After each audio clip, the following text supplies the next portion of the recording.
Hi అండి, నమస్తే. Welcome back to our channel JNV Sanvitha. ఈరోజు వీడియోలో వంకాయ ఫ్రైని పొడి పొడిగా చాలా తక్కువ టైంలో క్విక్ అండ్ ఈజీగా ఎలా చేశానో వీడియోలో చూసేయండి.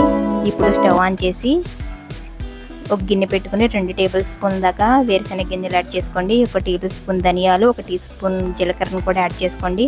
4 లేక 5 మీరు తినే స్పైసెస్ని పెట్టి ఎండుమిర్చిని కూడా యాడ్ చేసుకుని వీటిని త్వరగా ఫ్రై చేసుకోండి. ఇప్పుడు వేరుశనగ గింజలు ఫ్రై అయిన తర్వాత నువ్వులను కూడా 2 టేబుల్ స్పూన్లు యాడ్ చేసుకుని నువ్వులు చిటపటలాడే వరకు ఫ్రై చేసుకోండి. ఇప్పుడు నువ్వులు బాగా ఫ్రై అయిన తర్వాత స్టవ్ ఆఫ్ చేసేసి ఇందులోకి 4-5 వెల్లుల్లి రెబ్బల్ని కొంచెం వీడియోలో చూపిస్తున్నట్లుగా చిన్నది చింతపండుని కూడా యాడ్ చేసుకుని కొంచెం చల్లారిన తర్వాత ఇలా మెత్తడి పౌడర్లా గ్రైండ్ చేసుకోండి. ఇలా గ్రైండ్ చేసుకున్న పౌడర్ని పక్కన పెట్టుకుని మళ్ళీ స్టవ్ ఆన్ చేసి అదే గిన్నె పెట్టుకుని 4-5 టేబుల్ స్పూన్ ఆయిల్ హీట్ చేసుకోండి.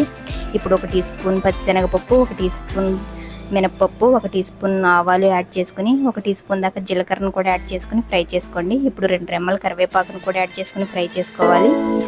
ఈ పోపు దినుసులన్నీ ఫ్రై అయిన తర్వాత సన్నగా కట్ చేసుకున్న ఒక అరకప్పు దాకా ఉల్లిపాయ ముక్కలను యాడ్ చేసుకోండి.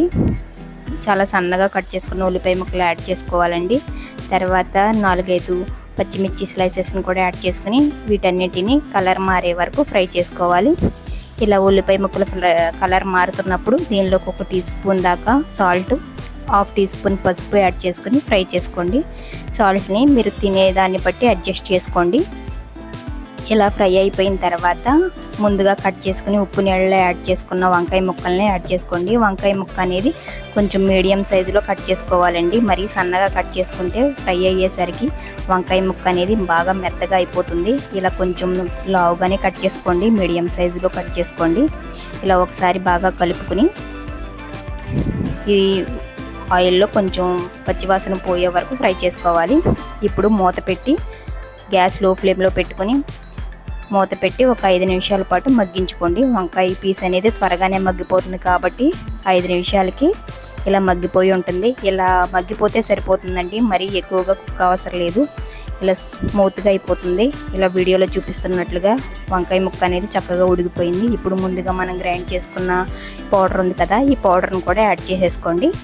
ఈ పౌడర్ని యాడ్ చేసుకుని 1 or 2 మినిట్స్ పాటు ఇలా ఫ్రై చేసుకుంటే సరిపోతుందండి. ఎక్కువగా కూడా ఫ్రై అవసరం లేదు, ఎందుకంటే మనం ఈ పౌడర్ని ఇందులో వేసుకున్న దినుసులన్నీ ఫ్రై చేసుకున్నాం కాబట్టి 2 నిమిషాలు ఫ్రై చేసుకుంటే వంకాయ ముక్కకి ఈ పొడి మసాలా పొడి పట్టి టేస్ట్ చాలా బాగుంటుంది. ఇప్పుడు ఫైనల్గా కొత్తిమీర ఆకుని యాడ్ చేసుకుని ఒకసారి బాగా కలుపుకొని స్టవ్ ఆఫ్ చేసేసుకోవడమే. అంతేనండి, చాలా సింపుల్గా వంకాయ ఫ్రై రెడీ అయిపోయింది. ఈ వీడియో కనుక మీకు నచ్చినట్లయితే చిన్న లైక్ ఇవ్వండి, మన ఛానల్ని సబ్స్క్రైబ్ చేసుకోండి. Thank you for watching.